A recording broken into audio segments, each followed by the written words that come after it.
21 août 2020, JavaScript, écouter des événements. Donc là, je vais te montrer trois façons d'écouter des événements, de la plus mauvaise à la meilleure, donc celle qu'il faut utiliser. Donc la première, elle consiste à placer des attributs HTML dans ta page HTML ici. Donc ces attributs HTML, à savoir qu'ils sont insensibles à la casse. Donc ici, je vais me faire un alerte paragraph. Hop, je viens là. Ici, je vais mettre un onClick égale alerte span. Et enfin, sur l'HTML ici, je vais mettre un onClick ainsi alerte HTML. Donc oui, là tu te dis qu'est-ce qu'il nous fait lui à mettre un alerte sur carrément le tag root HTML, mais tu vas comprendre pourquoi. Donc je viens là, je viens cliquer sur paragraphe, donc on voit bien notre paragraphe ici qui s'affiche, la string paragraphe, on fait OK, mais qu'est-ce qu'on voit? On voit également une alerte HTML. On va faire avec Buddy pour voir ce qui se passe avec lui. On clique sur Buddy, donc on voit l'alerte span, on voit l'alerte paragraphe et on voit l'alerte HTML.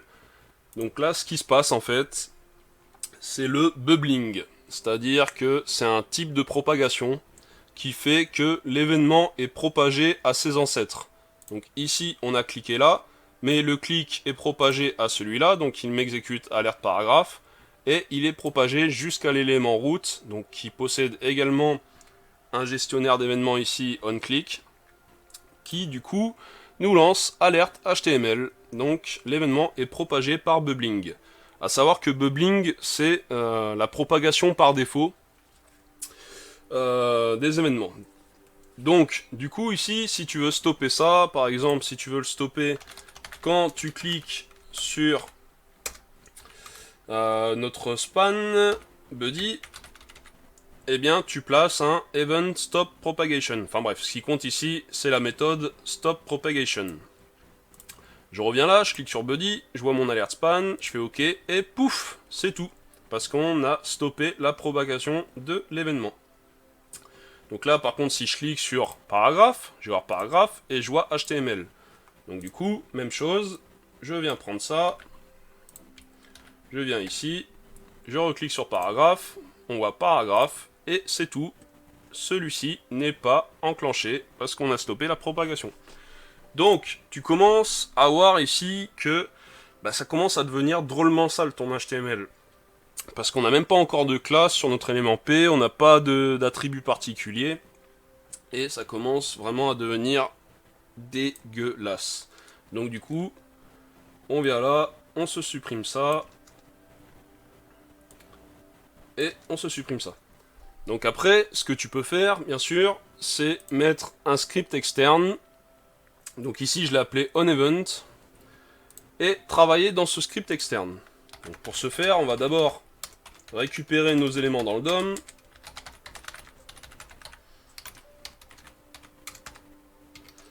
Et également le span.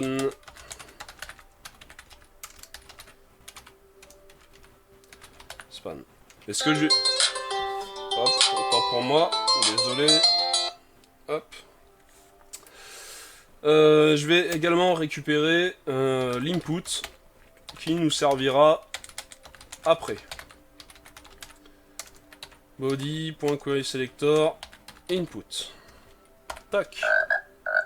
Ah bordel. Et donc, paragraphe, on va pouvoir lui mettre ici notre événement préfixé de on, comme dans l'attribut HTML.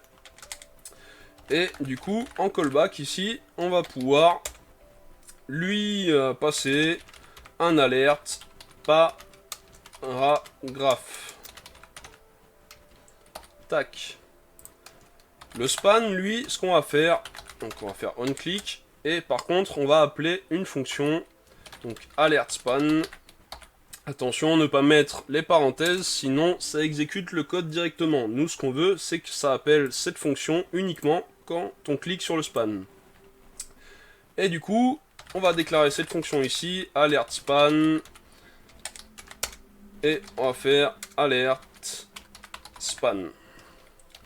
Je vais en profiter pour faire déclarer une autre fonction qu'on va pas encore utiliser, que j'appellerai alert hello world, qui me fera un alert hello world quand je ferai appel à elle.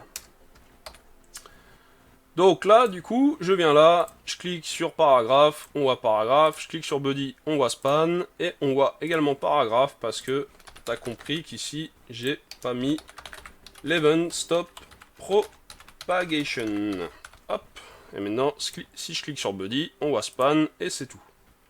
Le truc, ici, certes, on a déplacé la logique dans un fichier JavaScript dédié et externe, donc c'est très bien déjà.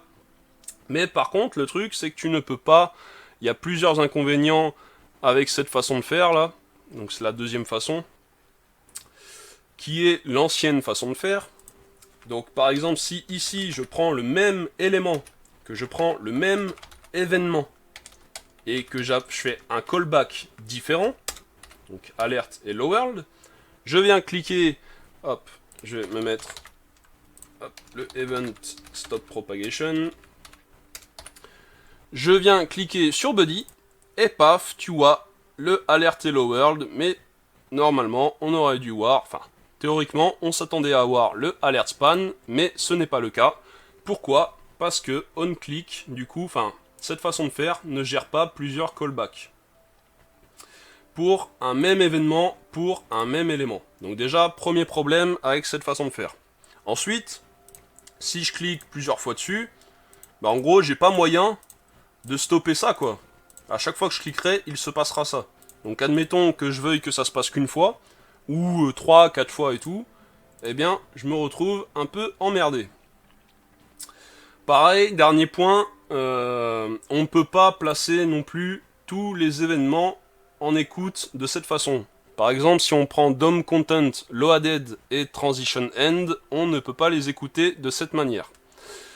Bah donc on est... Et encore, j'oubliais encore un point, c'est bubbling par défaut, la propagation, donc ça c'est normal, c'est commun à tous les écouteurs d'événements. Le problème là, c'est que du coup, si tu veux utiliser capturing, donc c'est rare, hein, mais si tu veux l'utiliser, ben là, tu te retrouves embêté parce que tu ne peux pas.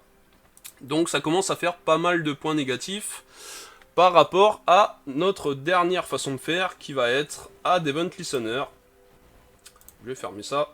Donc je l'ai inclus ici, add event listener, il est en dessous de onEvent, donc j'aurai accès à ces variables là, ainsi qu'à ces fonctions là, parce qu'elles sont avant dans le script. Hop. Et donc ici ce que je vais faire, je vais récupérer mon paragraphe, et du coup je vais lui mettre un add event listener sur un événement de type click. En callback, je vais lui passer une fonction fléchée qui me fera un alerte paragraphe. Hop, ici, ce que je vais faire, je vais commenter. Hop là, reviens là. Je vais commenter ceci, histoire que ça vienne pas interférer. Et donc, premier paramètre, le type d'événement. Deuxième paramètre, le callback. Troisième paramètre, un booléen ou un objet. Donc le booléen, c'est si tu veux activer le capturing ou pas. Par défaut, donc il n'y a rien, on peut laisser comme ça, parce que par défaut c'est false. Tu peux également mettre comme ça, si ça te rassure, ça revient au même. Par contre, si tu mets à true, ce qui va se passer, c'est que quand tu vas cliquer sur un événement, enfin sur un élément, c'est d'abord les éléments parents qui ont le même event, dont leur callback va être lancé en premier, puis ça va arriver à ton élément cible. Contrairement à Bubbling, où c'est ton élément cible, son callback qui est lancé en premier, puis les callbacks des éléments ancêtres. Donc voilà la petite différence qu'il faut connaître, mais le capturing est quand même assez rarement utilisé. Donc par défaut, en gros, tu peux laisser ainsi, à chaque fois que tu fais un add event listener. Et j'ai dit que tu pouvais passer un tableau, enfin un objet, excuse-moi, donc avec diverses options. Tu as passive, tu as capture, donc tu peux mettre capture true ainsi aussi. Hein. Capture true, false, bref. Tu as passive et tu as once. Bref, après je te laisse chercher par toi-même dans la doc. Donc pour l'instant on va laisser ainsi. Ensuite je vais utiliser mon span et tac. Et du coup sur un event de type click. Et ici par contre j'avais une fonction déclarée qui s'appelait alert span. Donc on revient là, je clique sur E, on voit bien hop, mon alerte paragraphe qui est faite. Et là je clique sur body, on voit bien mon span et c'est tout parce qu'on profite du event stop propagation de la fonction. Maintenant si je viens ici mettre true et que je clique sur body, on voit d'abord paragraphe, donc le callback de l'élément ancêtre, et ensuite span. Je peux également faire capture true ainsi dans l'objet, ça me fera la même chose. Donc au moins, avec l'objet, c'est plus clair. Hop, tac. Donc maintenant, ce qu'on peut faire, c'est que on peut faire quelque chose comme ça. Attends, je vais revenir comme ça. Clic. Et j'avais un alert hello world. Donc on a vu qu'avec onClick, il n'y avait que le alert hello world qui était appelé et pas le alert span. Et bien ici, la différence, c'est que tu peux mettre plusieurs gestionnaires d'événements sur un même type d'événement, sur un même élément. Donc regarde, je viens cliquer sur Buddy, on voit span, et on voit hello world. Il n'y a pas d'écrasement. Donc nickel, déjà on a réglé un point. Ensuite, ici, ce que je vais vouloir faire, je vais venir ici, et je vais rajouter l'option once true. Donc maintenant, je viens sur le et, je viens cliquer, je vois paragraphe, ok, nickel. Je reviens cliquer, et ben, il ne se passe plus rien. Parce que j'ai dit à mon event listener d'écouter qu'une seule fois. Enfin, d'exécuter qu'une seule fois mon callback. Donc c'est ce qu'il fait. Maintenant, il s'en fout, il ne l'exécute plus. Nickel chrome. Ce que tu peux faire, sinon, là, donc c'est si tu veux l'exécuter qu'une seule fois. Sinon, tu peux très bien te faire une petite fonction. Donc, on va initialiser un counter à 0 ici. On va se déclarer une fonction increment counter. Donc, comme son nom l'indique, on va incrémenter notre counter. On va se faire un petit log, histoire de bien voir ce qui se passe. Tac. Et du coup, on va se mettre une condition dedans. Si notre compteur est à 3, alors qu'est-ce qu'on va faire? Eh bien, paragraphe, on va remove event listener, c'est-à-dire qu'on va supprimer l'event listener que l'on aura placé.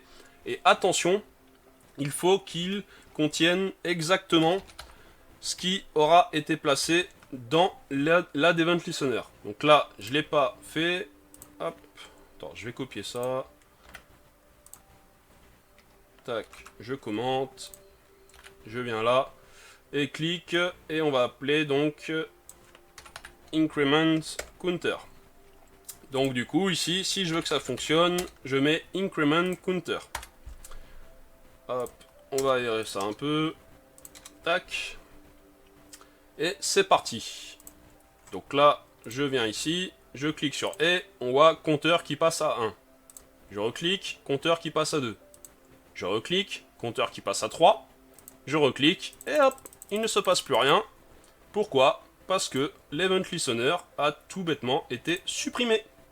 On est arrivé à compteur 3, on l'a supprimé. Nickel chrome. Donc maintenant, si ici, par contre, je passe le booléen de capture à true, et que ici je laisse ainsi, donc par défaut il est à false, je reviens là, tac, je clique, et hop, tu vois que ça continue. Et ouais, ça fonctionne pas, parce qu'il faut que le booléen de capture soit exactement de la même valeur. Donc si je te mets capture true ici, et que ici je te mets capture false par exemple, donc là je le fais sous forme d'objet, tu verras le même résultat, tac tac tac, ça fonctionnera pas, alors que si ici je le mets à true également, je clique une fois, je clique deux fois, je clique trois, et ça ne fonctionne plus. Normal, on a supprimé l'event listener. Tu peux, par exemple, ici, mettre once true, et ici, ne pas le mettre. Tu verras que ça va fonctionner quand même. Je viens là, 1, 2... ah mais non, mince, j'ai mis once true, autant pour moi. C'est normal que ça fonctionne plus, parce que ça écoute qu'une fois. On va le mettre plutôt en bas. Tout ça pour dire qu'en gros, c'est différent. Du coup, je viens là, je viens cliquer, et hop, ça fonctionne également, parce que, en fait, la différence, c'est vraiment le booléen capture, faut qu'il soit identique. Donc que ce soit bubbling et bubbling, ou capturing et capturing, mais pas bubbling et capturing, ou capturing et bubbling. Sinon, ça ne fonctionnera pas. Par contre, si les autres options diffèrent, il n'y a pas de souci. Mais il n'y a aucun intérêt à faire ça.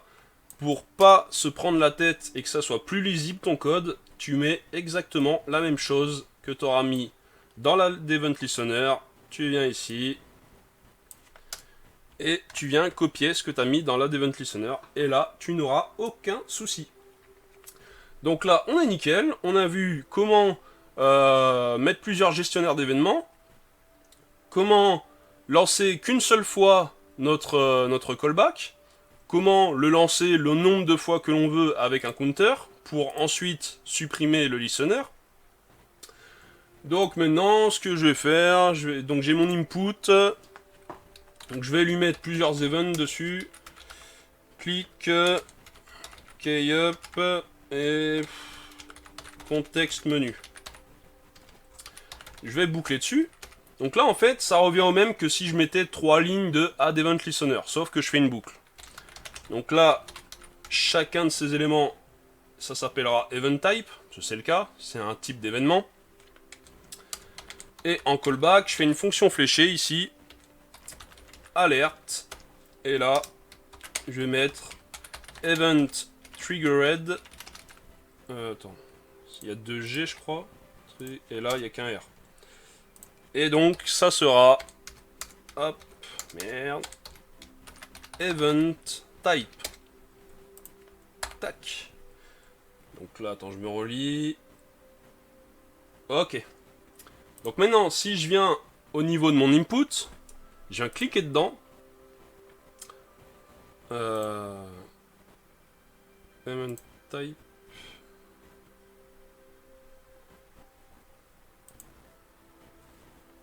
Pourquoi il est indéfini là?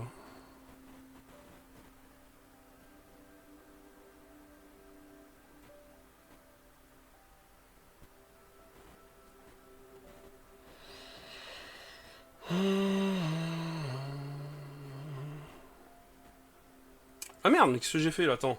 Oh là, oh là, oh là. Alors, event type. Hop, je me supprime tout ça. Alors, attends. Oh là là là là.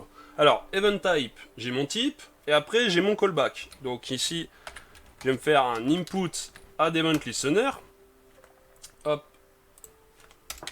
Tac. Ah. Parce que là, je suis dans le for each. Là, j'ai confondu. J'étais pas dans mon add event listener. Donc, je suis dans mon for each. Event type, c'est chacun de mes événements là. Donc, du coup, je vais appliquer cette fonction pour chacun de mes événements. Donc, ici, je vais faire un input. Donc là, je lui passe event type. Et là, je fais une fonction fléchée. Autant pour moi. Alerte. Et là, du coup, j'ai dit que j'ai mis event triggered. Et là, event type. Voilà. Ça me paraissait bizarre que ça ne fonctionne pas. Et je dois oublier une parenthèse. Tac, nickel. Donc maintenant, je reviens là, je clique dedans. On voit que au clic de mon input, j'ai l'event triggered qui est click. Si je viens taper une touche, on voit que j'ai event triggered key up. Et si je viens faire clic droit, on voit que l'event triggered est contexte menu. Donc voilà, hop, bah, du coup il s'est lancé. Donc là j'ai pu rajouter plusieurs événements sur mon input avec une boucle. Donc voilà, c'était le petit bonus. Au lieu de se faire 3 lignes là de add event listener, sachant que là j'en ai que 3 événements, mais si j'en ai un paquet ça m'évite, si j'en ai 10 ça m'évite d'avoir 10 lignes quoi. C'est quand même plus sympa. Si jamais ils font la même action. Mais bon, c'est le genre de truc... moi, ça m'arrive d'utiliser ça, c'est quand je veux empêcher couper, copier, coller et contexte menu. Généralement, je mets les 4 events. Donc si je veux que dans un input, l'utilisateur puisse pas faire ça, c'est chiant pour l'utilisateur, mais suivant ce que tu as à saisir comme donnée qui est importante, ça évite qu'il tape n'importe quoi. Enfin bref. Après, tu fais comme tu veux. Mais donc voilà, on a vu comment gérer tout ceci. Donc soit en inline, donc on a vu que ça nous salissait pas mal notre HTML, soit en externe avec l'ancienne façon de faire, avec l'événement qui est précédé qui est préfixé avec on. Mais on a vu qu'on ne pouvait pas mettre plusieurs gestionnaires d'événements pour un même type d'événement pour un même élément. On a vu qu'on pouvait pas supprimer l'événement. Bref, c'était assez chiant. Et du coup, Add Event Listener est apparu comme 0 pour tout régler. Et c'est nickel. Donc voilà, j'espère que cette vidéo te permettra d'y voir beaucoup plus clair. Parce que je vois quand même au quotidien pas mal d'incompréhension là-dessus. Et surtout pas mal d'anciennes façons de faire, donc des gens qui mettent des on-click, et en plus ils mettent des on-click dans leur HTML généralement, donc c'est vraiment pas beau à voir. Donc voilà, prochaine vidéo, du coup j'aurais peut-être dû la faire avant, c'est pas grave, mes vidéos sont un peu random. Ça sera sélectionner, donc récupérer des éléments du DOM. Allez, tchuss!